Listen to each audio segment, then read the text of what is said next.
Welcome to Nightlight. Step away from the mainstream and gather around as we enlighten the world and our realities and travel this cosmic journey we call life. Join us as we share with you and provide that beacon that can guide us all to a better way. Explore with us as we examine a metaphysical montage of spiritual insights covering everything from the mundane to the magical, UFOs to unicorns, and everything in between. This is a time of awakening, of sharing and evolving, of spreading our wings and soaring on the cosmic breath of creation.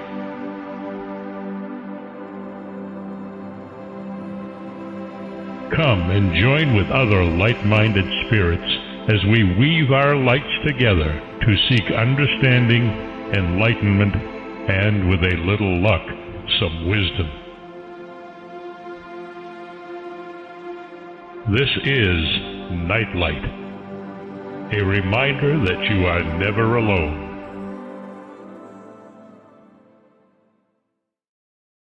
Hi, everybody. Glad you could join us tonight.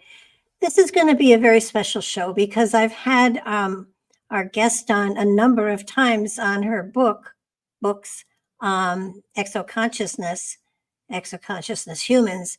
And so being able to bring her back and get into some of her material is really a very exciting thing for me because you can never dig deep enough into material like she has, that she presents. I have Rebecca Hardcastle right with me tonight, and she's a pioneering voice at the intersection of consciousness, contact, planetary ethics, and governance innovation. She's the founder of the first post-disclosure organization, the Institute for Exoconsciousness, and joint creator of the Planetary Constitution. Her initiatives are dedicated to empowering humanity to consciously co-create our planetary and multidimensional future. Her material is fascinating. It's an adventure. I highly recommend her books. Absolutely go and read her books. But when you listen to her, you're going to understand that she is coming from such a sincere, dedicated place that her material resonates so deeply to you that you're going to want to learn more and more and more, as I have. I mean, clearly she's back again. So I am so delighted to welcome her back to the show. Welcome again. Hi, Rebecca. Hi, Barbara. It's wonderful to be here. I'm so glad that, I every now and then I go back over a lot of the shows that I've done and I've thought, oh my God, that author had so much more to share and we never got into it. And while you can do 2 and 3 hour interviews, not many people want to listen to 2. I know what I was like in college. If it went beyond an hour, I was gone. I mean, my body may have been there, but my mind was, what do I have next? And so doing shorter interviews, but more interviews so that I can get material out there has been the latest new innovation to my show. That in the video, clearly I fought this for a gazillion years and Blog Talk Radio had to go out of business in order for me to start doing video. So Wow. Here we are. You've left quite a lineage and a legacy in the radio, though. I have to. Well, we were able to move over 1,100 shows from Blog Talk to Podbean. And so there are a lot of them there. And actually, there were a lot more, but I just moved the interview shows over. I figured nobody wants to hear me give readings over and over and over again. So the interview shows here, but we've started to do the readings again too. So who knows? We'll see. If there is a call for it, I certainly will answer the call. If there's not a call, I'll hang up the phone and I'll get on to something else. That's exactly how I'm operating today. It is weird. It's very strange. It's funny because I'm 81 now. So when I look back at what life used to be, it's so different. The family unit is so different. The way people grow and do their things. When I was young, I could be a secretary, a nurse, or there was A one other. teacher. I became a teacher or a teacher, and those are my choices. Today, I mean, it's wide open. Yeah. You can Well, do in a sense, I think. well. True, Yeah. but the potential is there. Yes, the potential definitely is there.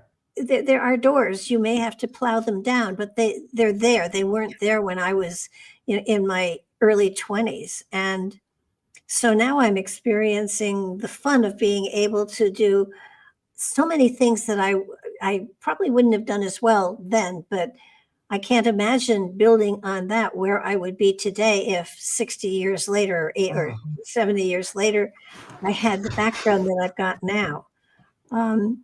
Isn't it interesting though? Just a thought aside, it just occurred to me, so I'll just kind of share it with you. So I do a lot of work with artificial intelligence and try to look at the realistic view of artificial intelligence. And it's really based on humans talking. It's not based on human thinking. It's based on human talking. So it's auto correcting our talking.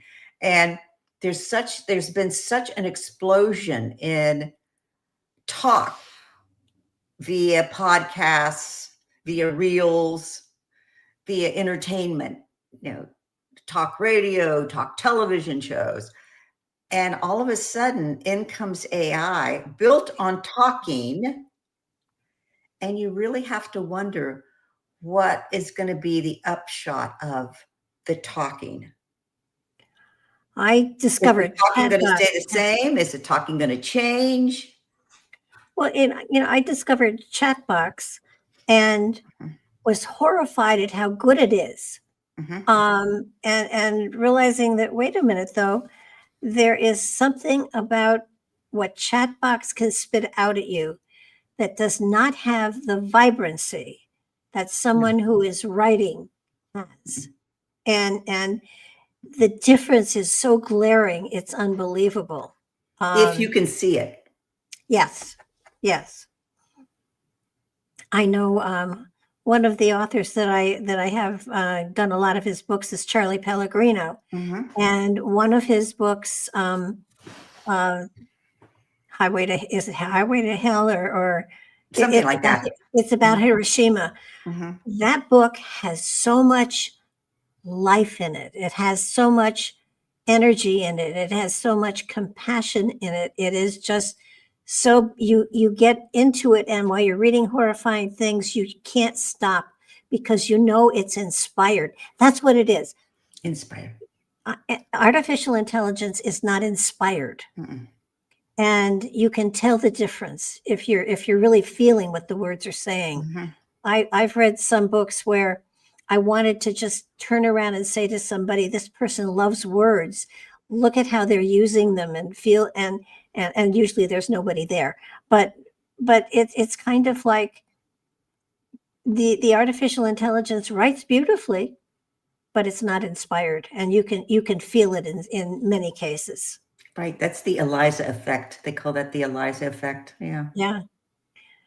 But I just so let me get back to today, to what you're here for, because it's 5 or 6 years since. When did you write Exoconsciousness? Oh, I think it was published in 2022. Okay. I just come back from being in Washington, D.C. and working with Edgar Mitchell for 6 years. And I got so much information dropped on me about artificial intelligence. As a mother and a grandmother, I was struck dumb. I couldn't believe it. I was just actually traumatized by all the information, because I knew then what was going to happen. Yeah. And it's happening. You feel it coming, but you just can't put a finger on it. And when it happens, it's like, oh my goodness. So let's, for those of us that have not been fortunate enough to read your books, let's define exoconsciousness before we go any further. Okay. Exoconsciousness is the innate, so all humans have it. It's the innate human ability to connect, communicate, and importantly, co-create with extraterrestrials, multidimensionals, and spiritual beings. So there's a lot of chatter today, especially on social media, about super experiencers, super contactees. And we are actually not in that clan because we believe all humans have it. And the minute you make it special, then it loses some of its authenticity and some of its genuine nature. And so we really believe that we're common, ordinary, exoconscious humans with psychic intelligence, and we take it that step further and say that we co-create with these forces outside the brain. Yes, I think that that in some ways that's what I call channeling or bringing in information. It comes through me. It's a part of me, but it does come through me, and so that's that. In a lot of the material that I write, I do feel that that connection with something else. It's not something bad. It's just a higher level of intelligence. And somebody said, well, you could be, it could be the devil. And I said, take that out of the mix. It's a higher level of awareness and consciousness. It has nothing to do with a biblical anything. It has to do with consciousness. And it has to do with your consciousness in particular. Yeah, which is really the whole point of exoconsciousness, is that you're going to receive in a different, unique way, depending on why you came in, who you are. But I also want to add that, so there's three things that we emphasize a lot. And number one is, if you're having these psychic experiences, like you say, ideas come through you, or you see things, or you have this intuitive knowing, that we actually put a big emphasis on integrating that emotionally. So it's not traumatizing, it's not scary, it's not weird. It's something that we can integrate into our psyche. The second thing is using critical thinking. So it's fine to be intuitive. It's fine to have these, higher psychic abilities, but you also have to be discerning about it, and you have to think critically. So I would say, and discernment and critical thinking are very, very high on our values. And the third thing is, you have to do something with it. I think we've gone through this whole era of everybody has to tell their story. I think that's beautiful. I love it. I encourage that. But after you've told your story, after you've had your, social media moment, like, move on and do something with it. Write a book, have a show like you do, but bring in some kind of consciousness technology, do some artwork, heal people, do something with it. Yeah, I think that's the big thing that I did the deck of cards that was, and those, I don't paint, but I did 500 paintings, and then I did this deck of cards, and then I stopped painting because that was the purpose of the whole thing. But you're right. There's a sense here of there's a purpose to every creative endeavor. And it needs to be explored and embraced and allowed to grow. And there's so many people that say they don't have time to be creative. And, my personal belief is that our spiritual journey, our journey through this lifetime, is fueled by creativity. Mm-hmm. So if you're stuck in place, it's because you're not being creative. And often it has to do with attaching yourself or connecting to or finding that portal to the other levels of consciousness that are out there and open to us, and even connection to extraterrestrials if that's appropriate for you. If that's appropriate for you. And you, there's many people in our coaching groups. I mean, they see Mother Mary, they see Jesus, they see Buddha, they see these different spiritual beings, archangels. That's all part of it too. But I would also add that what you did by doing the paintings, the 500 paintings and the cards, was you took the creativity, you took the co-creation with it. And that's really what builds culture. And I think we're in a moment right now of, what's our culture? Like, how do we define our culture? And part of that is because crafts and artwork and co-creations are really what builds culture. Yeah, and there's so much going on out there that I worry about the generations that are growing up now, because a lot of them just don't seem to have the same inspiration in them that we did as we were, trying to grow up. The kids have the computers, they're gamers, they're locked into so many other influences that they don't have, in my opinion, the time to be creative within themselves. Mm-hmm. And that to me is a sad thing. I don't know how to change it. I can grumble about it a lot, and I do, but it's sort of like finding that creativity inside of yourself is the link to such wonderful magic that it's unbelievable. And can I bend spoons? No, but I don't want to, because then I'd have to buy new spoons. But it's kind of like, but there's so much you can do with your mind. And I often say to people, they say we only use about 6 to 8% of our brain, and the rest of it is they call garbage, and it's not.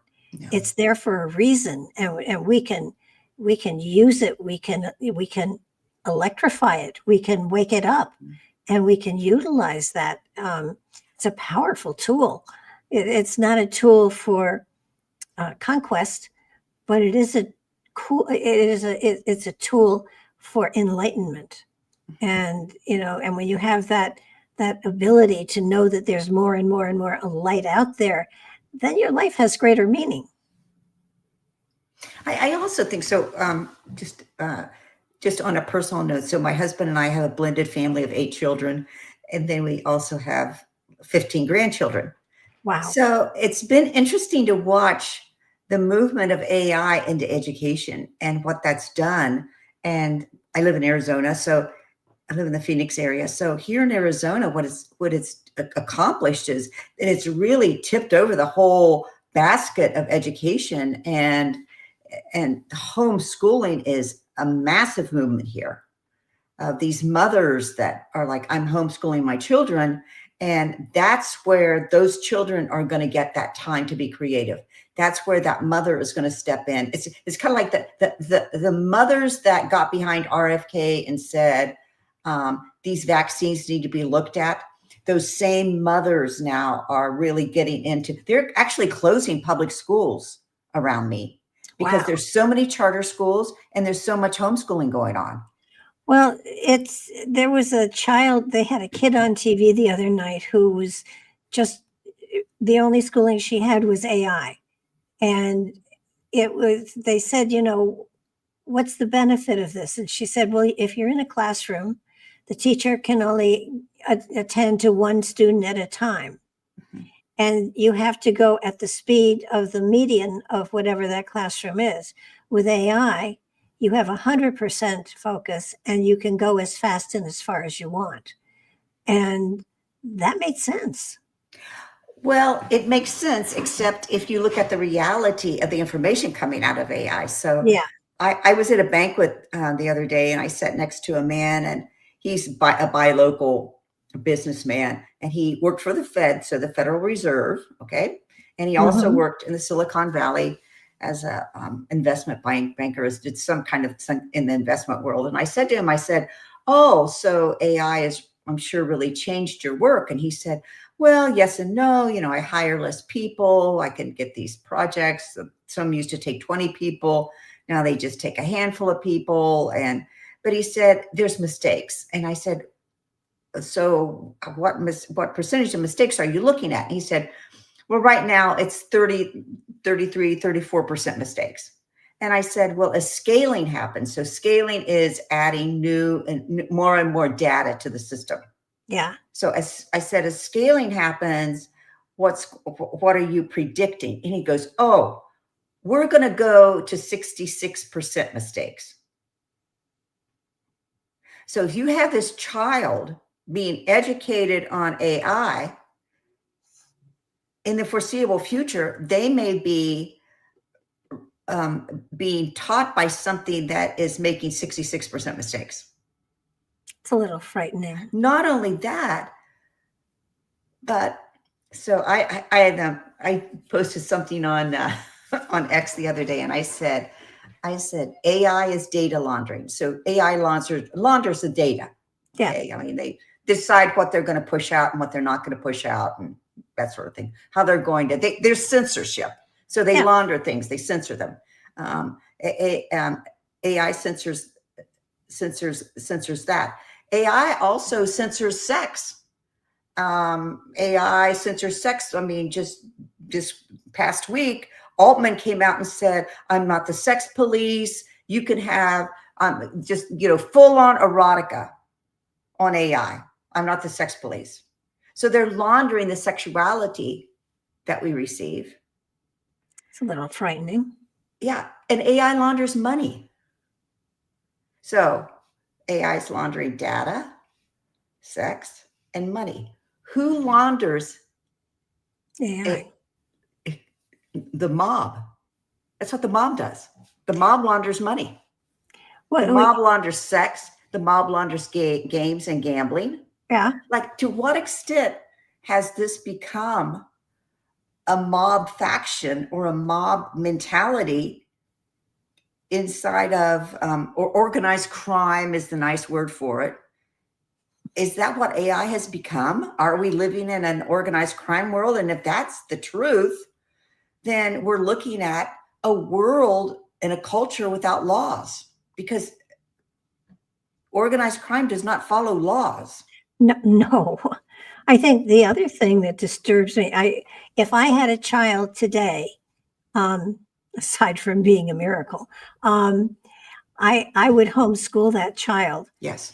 But the only problem I see with homeschooling is that the sociability of working with groups of people and working with people that have handicaps that you should learn to understand and help. I mean, there's a great deal of sociability that is not with AI, so that you are. I don't think that's really true anymore.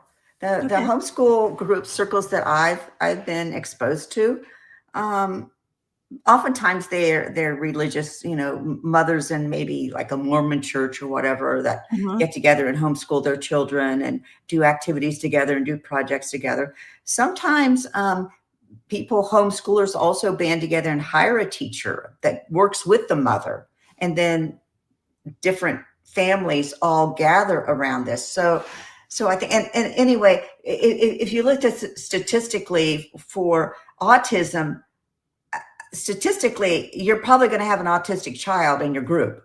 Oh yeah. I mean, that's just what is today. So I think that the mothers have really taken on education in this sense and really moved it forward with other kinds of possibilities for homeschooling.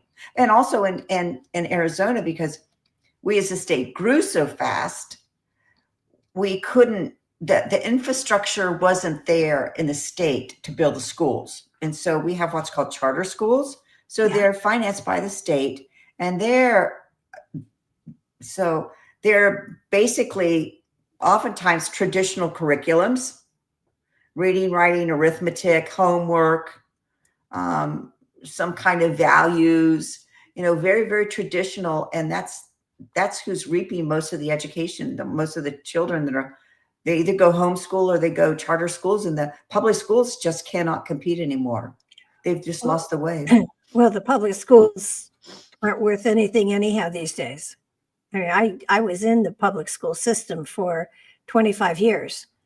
I taught special ed, so I wasn't, I had the handicapped kids, and which was a lot of fun, actually.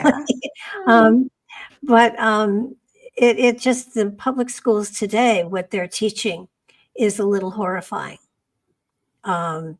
my next door neighbor has grandchildren that are being taught the Holocaust didn't happen. Yeah. And you know, they're arguing so many things. They're taking out of the curriculum so much that should be in there, at least in my opinion. That's laundering data. Yeah. Big time. Mm-hmm. So that the changes that are going on there is why I would homeschool. I want to give somebody a foundation that they can take and work from and grow from. I mean, when I look at what I got in school and even in college, none of it am I using today. Everything I use today, I taught myself. Yeah. But maybe they gave me the tools to teach myself. You know, I'll give them that credit.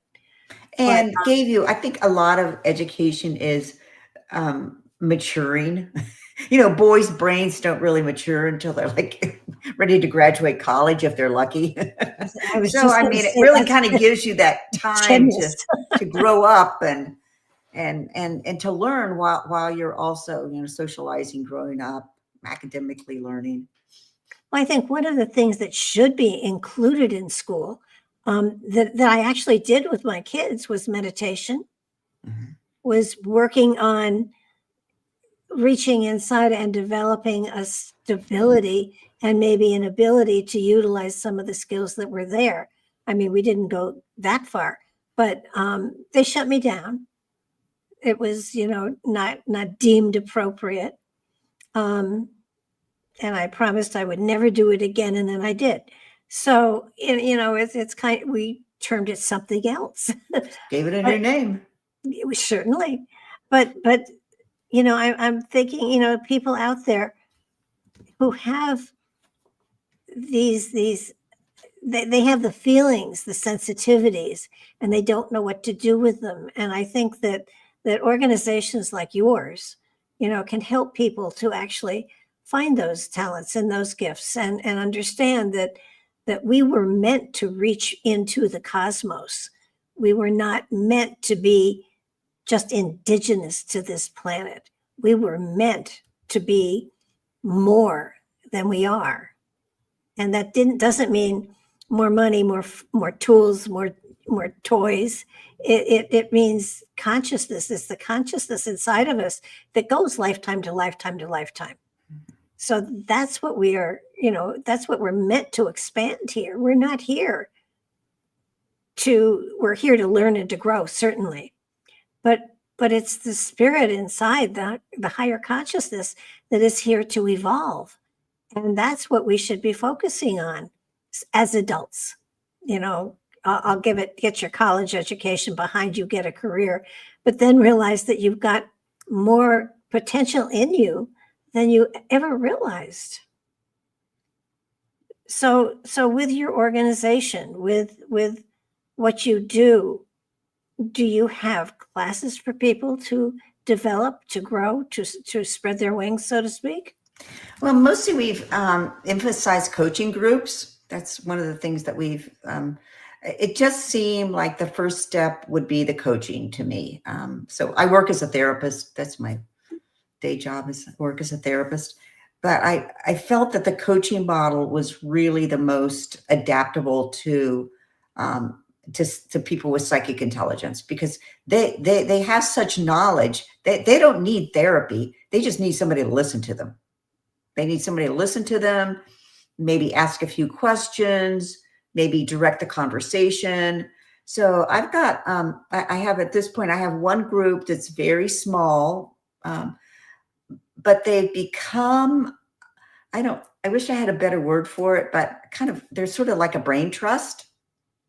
So they're the people that have really taken it the next step and are co-creating and are moving into that type of higher level work with these abilities. And, you know, some are healers, some invent, you know, consciousness technology. You know, got together, we wrote the Planetary Constitution. Some heal people have healing technologies that they're bringing forth. They're writers, they're artists. And then on, I also have a monthly group that meets monthly and through the Substack, and with that group, we more talk about like this past monthly meeting, we talked about Avi Loeb and Three Eye Atlas and what did that mean. Mm-hmm. So we focus a lot of times on either what's really coming out in the, I guess, the world of ufology, and they're very, very intelligent and tuned into that. But we also talk about trauma. We talk about mind control techniques that are happening. We talk about entrainment technologies. So it's a very, very broad type of discussion. But I also do one-on-one coaching with people that just want to, kind of check in and like just kind of weigh where they are and where they're going. And then I also write a Substack. I write a weekly Substack every Friday that is just full of knowledge, but it's one of those, it's like appetizers. So knowledge appetizers on the cosmos, on science, on economics, on spirituality. And I just spend the week before I write it, just collecting this whole array of knowledge. And then I publish it, and people really seem to like it. They know Friday it's coming. And then I also write Substack articles. Like I just recently did an article on Peter Thiel, that Palantir Peter Thiel. Yep. Yeah, I just did a thing on, because he was going in San Francisco. Well, he's actually been doing it in other places, but in San Francisco, he was doing the Antichrist lectures. And so and having a theological background, I kind of took that apart and talked about what that meant and who Peter Thiel was. So I do education via Substack. And you teased me with that. What did Peter Thiel mean by the Antichrist, and who is the Antichrist? Who is the Antichrist? Well, the Antichrist is really, he defines the Antichrist as anyone who puts regulations or barriers against the advancement of technology. Interesting. I know we mentioned Gary Wayne before we came on, and he's one of my favorite people. Yeah. And he was talking about Antichrist at one point, and I said to him, you're talking about he. Did it ever occur to you that the Antichrist might be a woman? And he stopped him dead cold. He said, well, I said, come on. And he said, well, he backed up a lot, but he said, could be. Well, theologically, actually, the Antichrist is kind of an ongoing thing. If you really take apart the scriptures of it, it's the Antichrists are a phenomenon of humans that, comes in all the time. There's been many, many Antichrists. It's not just one person. People get all caught up in Revelation and, the end times. But that's not really what was meant by it at all. It's more like a force. Well, Antichrist is against Christ. It could be. It could have in multiple manifestations. It's interesting to me that Peter Thiel demonizing anybody that would ask for guardrails or regulations or common sense around AI would be labeled demonic. You're Antichrist, you're demonic. And, people just, pay this money and think they're going to these exclusive lectures. And he's just twisting ancient theological knowledge, ancient biblical theological knowledge for his own ends. But in the Substack, anyway, I went into like this whole history and what all he's been involved in all these years. And he really came in with the Bush administration. So he's been, and then when Obama came in, Obama was the one that took Palantir and really shot it off like a rocket and said, we want you to go and collect databases on all of the terrorists and all of the immigrants. So Obama really, he gave liftoff to that. And when I was living in DC during the Obama administration, and the few people I knew in the CIA and intelligence areas, boy, Palantir was the ticket. That was your next career path, was to go to Palantir, not to go to the CIA, but to go to the Palantir. Well, it's, to me,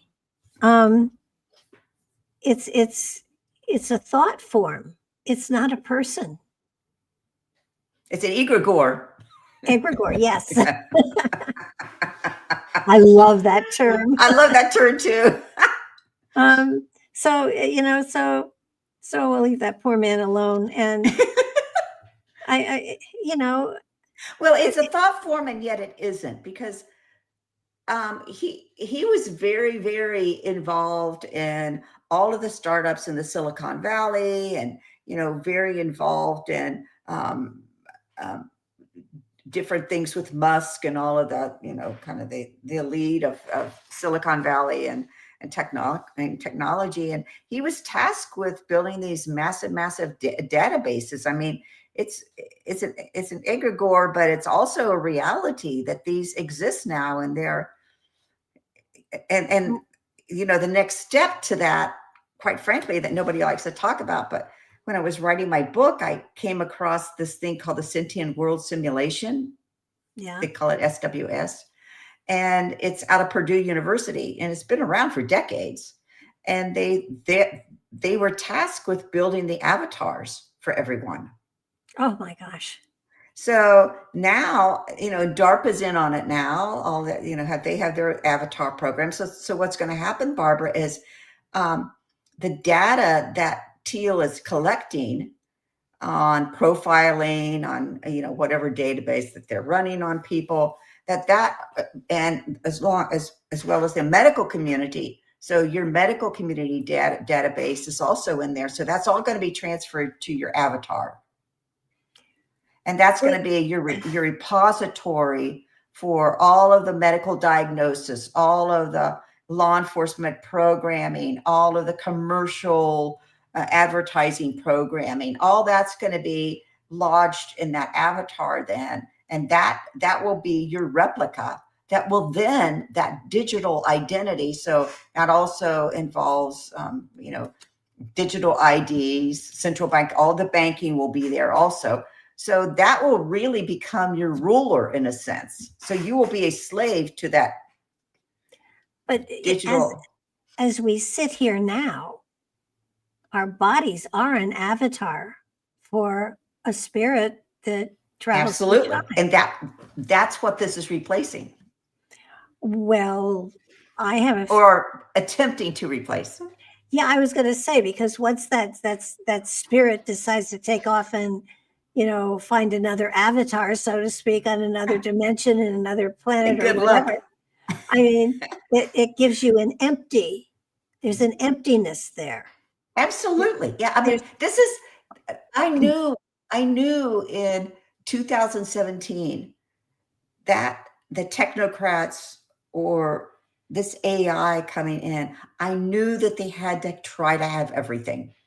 They had to try to have our spirit. And now there's things coming out about religion, taking over religion, and they have to have everything. Well, they're trying to combine them. They've got that big, it's near Dubai, or Abu Dhabi. They're trying to combine religions, and that doesn't make sense to me. But so how? See, the thing is, we are eternal, but we're also in a physical body, and it's the physical people that are crazy. To my mind, this is not the all that there is. This is only a moment in, a speck in the evolution of a spirit that is going to, sit back and look afterwards and say, thank God I got out of there in time. Because it's kind of like trying to imprison us. Oh yeah, it's the control grid. That's what Catherine Watson Fitz calls it. But it's interesting because the anthroposophist Rudolf Steiner, he pretty much, the man that never had a footnote, by the way, never knew what a footnote was, but Rudolf Steiner claimed that was the whole eighth sphere, was that our souls would be captured in eternity in this eighth sphere, and we would just keep reincarnating in this technological eighth sphere. And so that would become our eternal life, would be this prepackaged. I mean, he was a true believer in that. And I don't know that I'm, if I look at the reality of AI and moving towards 66% mistakes, chances are it's not going to work. I would say, I mean, it's a huge chance it's not going to work. The thought that my spirit, when it decides to take off, would turn around and say, oh, let me go back and, jump in that whatever. And, there's no creativity. There's no inspiration. There's no insight. There's no curiosity. All the things that make you an exoconsciousness human being are gone. So you have something that is dead. Somebody the other day said that AI was the digital Ouija board. It's become the digital Ouija board. I thought that was pretty good. Once again, they have to capture everything. I mean, it's this utter egotistical flight into something that it's 90% propaganda. Yeah. I mean, if MIT comes out and says that, looking over the past year at corporations that have used AI, and 93% of the corporations found it not effective, of the people that they surveyed. I mean, and yet I think it's a combination of the mob mentality, and maybe the mob's involved in it. I don't know. But I think it's a combination of that. I think it's a combination of propaganda and entrainment, mental entrainment. And it's the biggest psyop since 9/11. What gets me is everybody has a spirit in them. Yeah. So with that knowledge, how can they think they can control others unless they make others think that they don't have? Well, that's all they have to do. They have to convince us that, I mean, that goes back to something that I talked about in a post that I made on my Substack. So during the Cold War, we had two enemies. So, I mean, one enemy, it was United States versus Soviet Union. And then when the Cold War ended, the wall came down, we had a multipolar enemies. And all of a sudden, the military is like, what are we going to do? How are we going to handle multipolar enemies? And they moved into this way of thinking called VUCA, VUCA, came out of the Army War College. So they set up this culture around humans that there's volatility everywhere. In other words, the Earth's going to end any minute. We're going to go to the mini ice age, and we need to dim the sun, and in a minute everything's going to collapse. The market's going to collapse. Everything's going to collapse. Human life's going to collapse. So volatility, uncertainty, like convincing people that they don't know what to do. Well, humans know what to do, but if enough people get convinced that they're uncertain, they don't know what to do. Complexity, they make artificial complexity all the time. Things that you and I know are simple, all of a sudden on social media, they're like these big complex ideas. It's like, what are you talking about? This is really simple, but they convinced us of that. And then ambiguous is like, oh, I don't know. That's really ambiguous. I don't know if I can make a decision about it. It's very unclear. It's very cloudy. Like, no, it's not. It's not cloudy. Yeah. It's not confusing. It's not complex.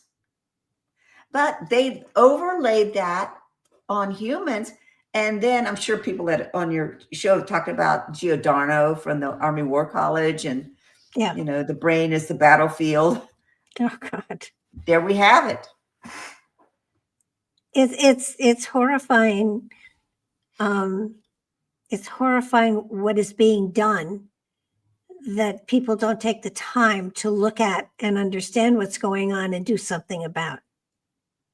And it bothers me greatly that even like with the Montauk Project, there were children missing in that area, and they were being experimented on, and nobody did anything. And MK Ultra is still out there, and doing their thing. And when they were telling how many children were unaccounted for that had come across the border, it horrified me. And no one cared. No, and it's sort of like it was almost like a bonanza for some of these organizations. It was like, grab all you can and get those government contracts. Yeah. Religions, the Catholic Church and the Lutheran Church were the primary groups that were complicit in all that. Absolutely. Absolutely complicit in it. And it will never be called accountability. Well, look at World War II, what the Catholic Church did. Mm-hmm. I mean, sorry, don't mean to offend anybody, but the people in power were really crooks. Mm-hmm. But I just, there's so much going on that this show, I really want people to pay attention to what's going on. I want people to do some research, to look into some of your material, because it's profound. I was kind of fascinated with how you what role do you think people with exoconsciousness, with psychic ability, I don't believe that our spacefaring future is space. I don't think it's space. I think it's dimensional. Mm-hmm. But that's just me. Well, I think it's both. I think the multidimensional abilities of exoconscious humans are what will be an essential component of space. Does that make sense? Yeah. I just, the thought of being in a tin can for a number of years going someplace doesn't make sense to me. If a culture, if extraterrestrials are thousands of years ahead of us, they have to improve their mode of transportation. Yeah. Every time I see one of Elon Musk's chemical rockets take off, I just really? Waste of money. But on the other hand, if you're like Robert Bigelow, who's really big in the field of ufology. So he creates these collapsible objects that could be something that you could live in or use for work that could be that collapse, and you can put them in a spaceship, and then you can put them on Mars, or you can put them on the moon or whatever. So, and space is also, space is about occupation, but space is also about money. Remember when they were talking about how big the debt was, and then they came out and they said, "Oh, if we lasso this asteroid, and the asteroid equaled the debt."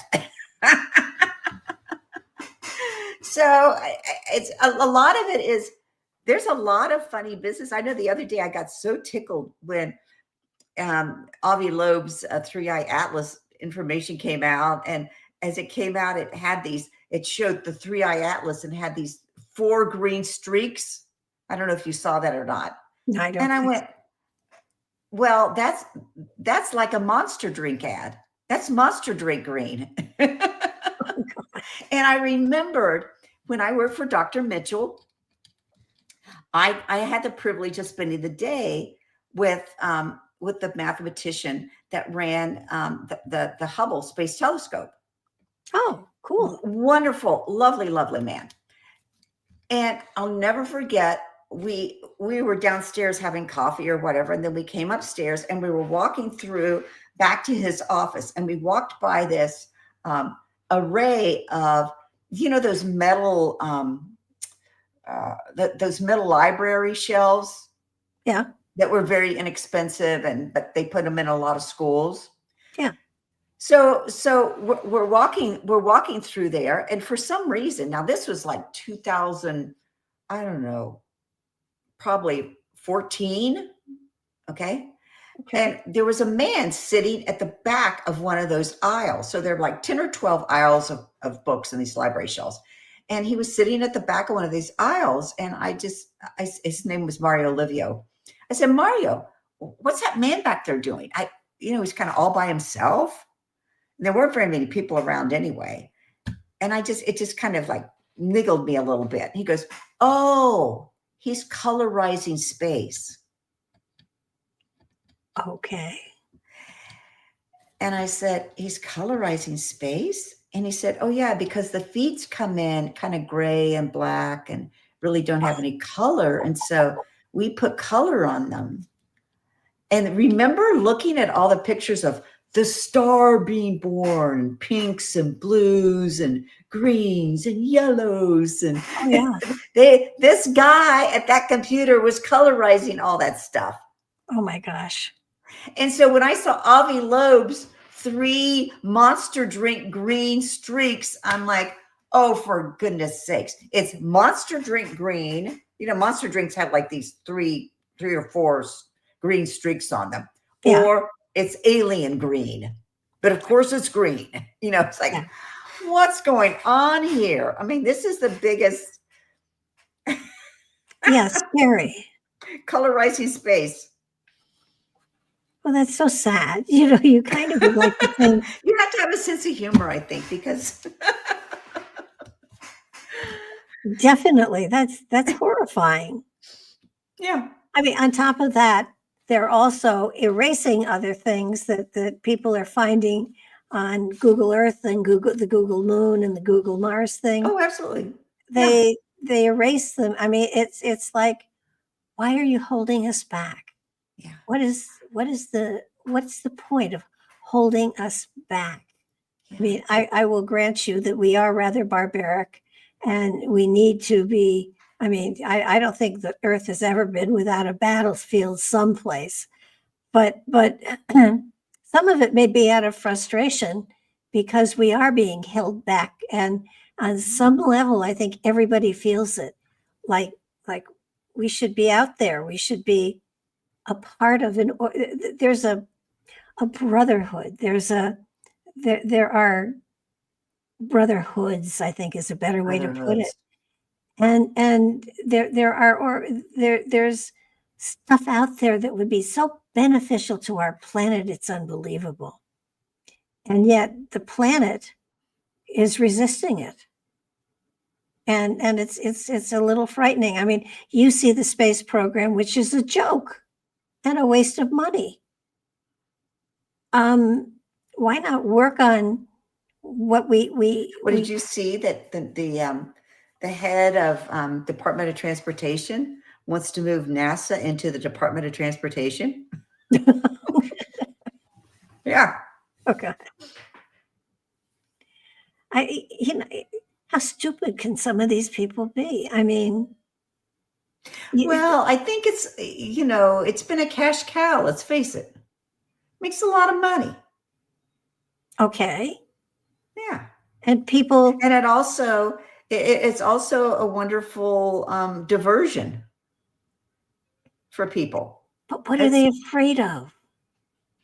I don't think they're afraid. I think they're making money and controlling things. I don't think they're afraid at all.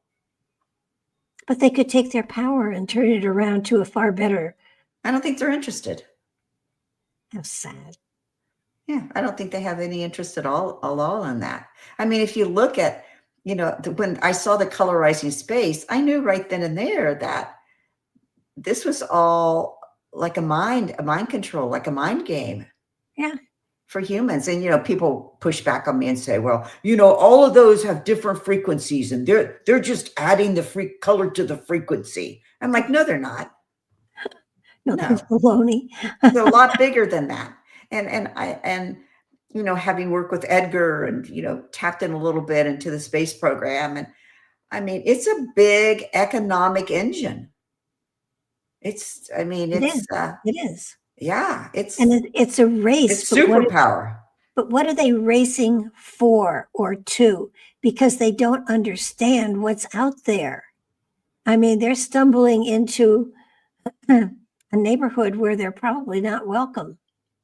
That's really why we wrote the Planetary Constitution, and we just celebrate the first anniversary of it, because we really believe that the humans have rights and responsibilities in this whole endeavor, and all of the,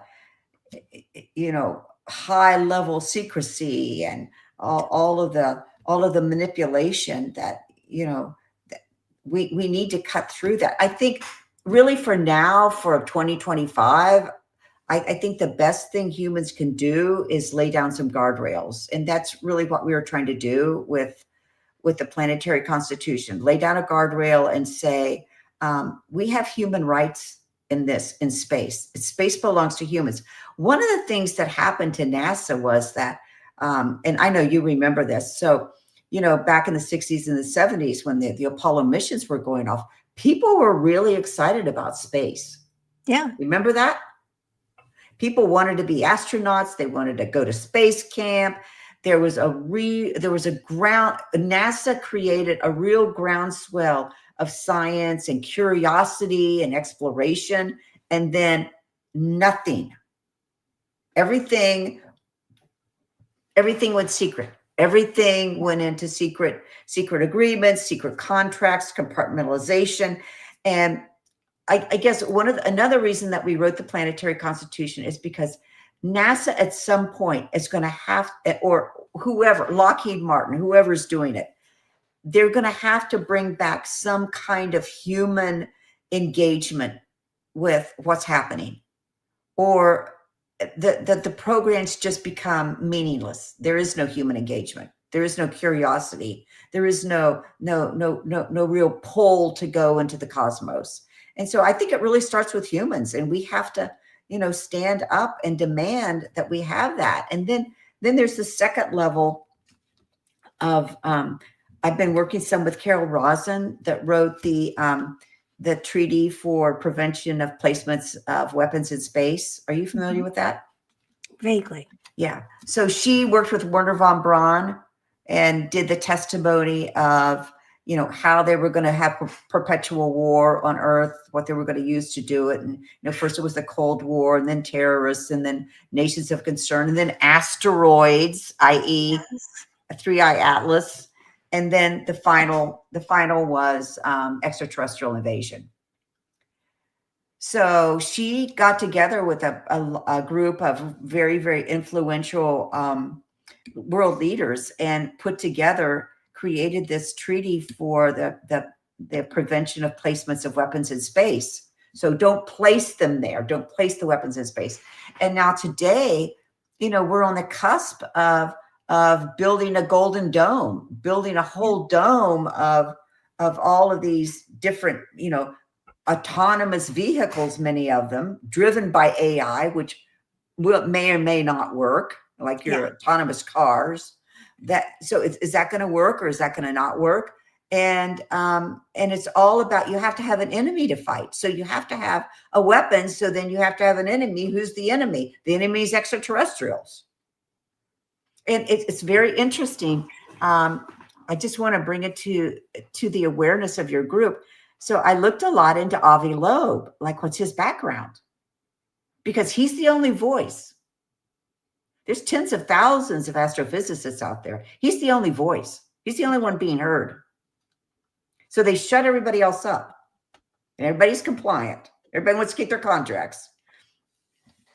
And I looked at what his background was, and he came out of this program in the Israeli military called the Talpoit, Talpoit.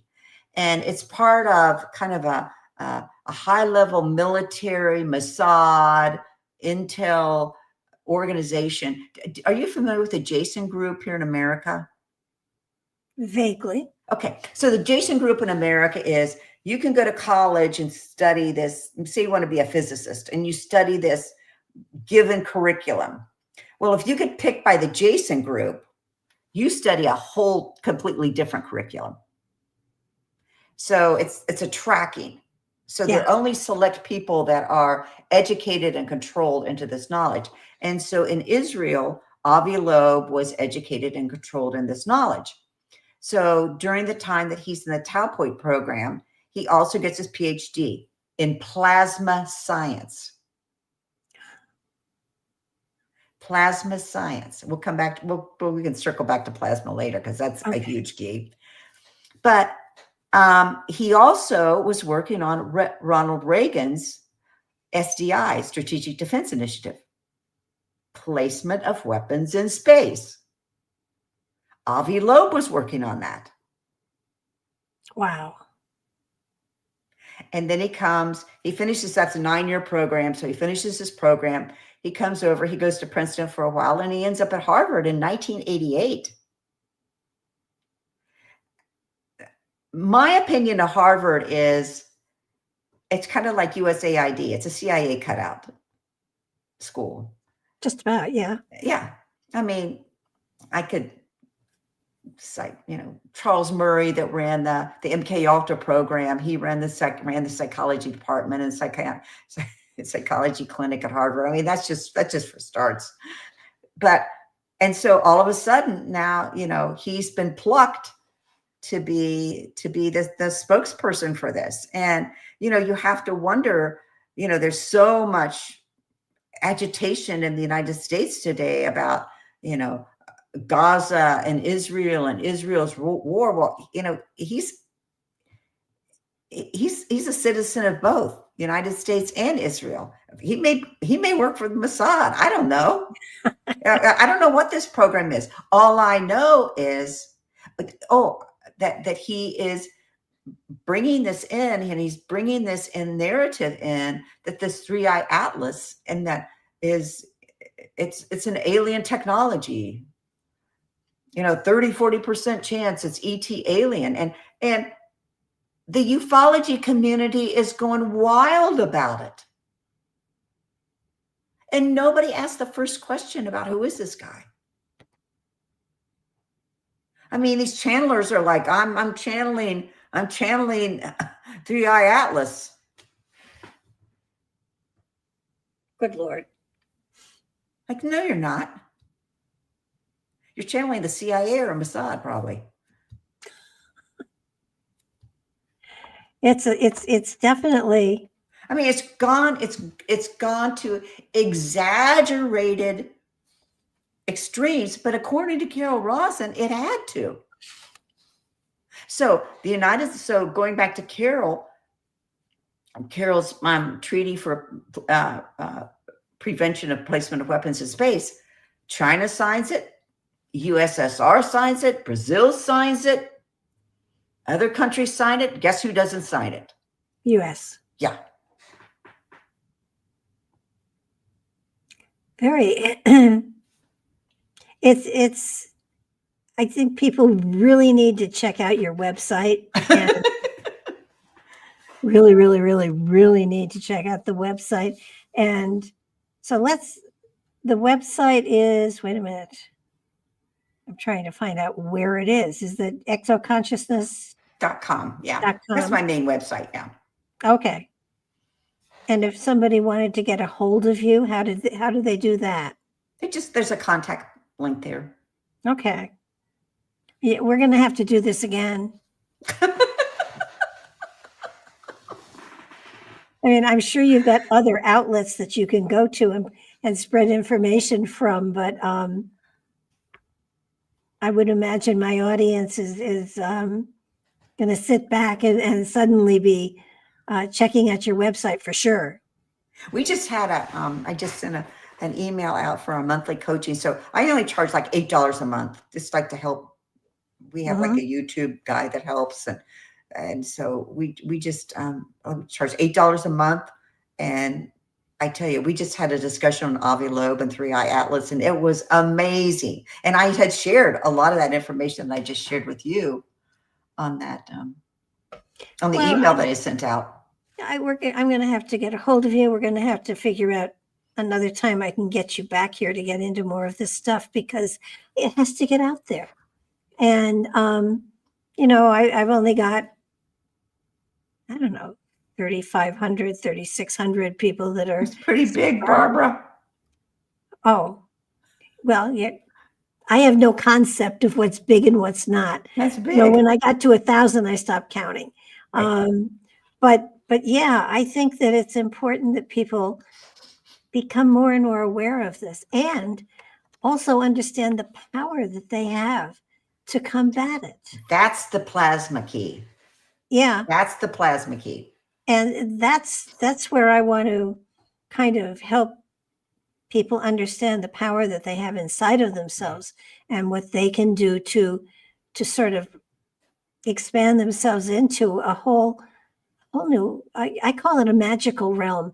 And it is, because, you know, when you let go of Earth and you have the potential of everything that's out there, it's amazing. But, and I'm not saying dying, I'm just saying on a consciousness level, traveling and allowing yourself to be inspired.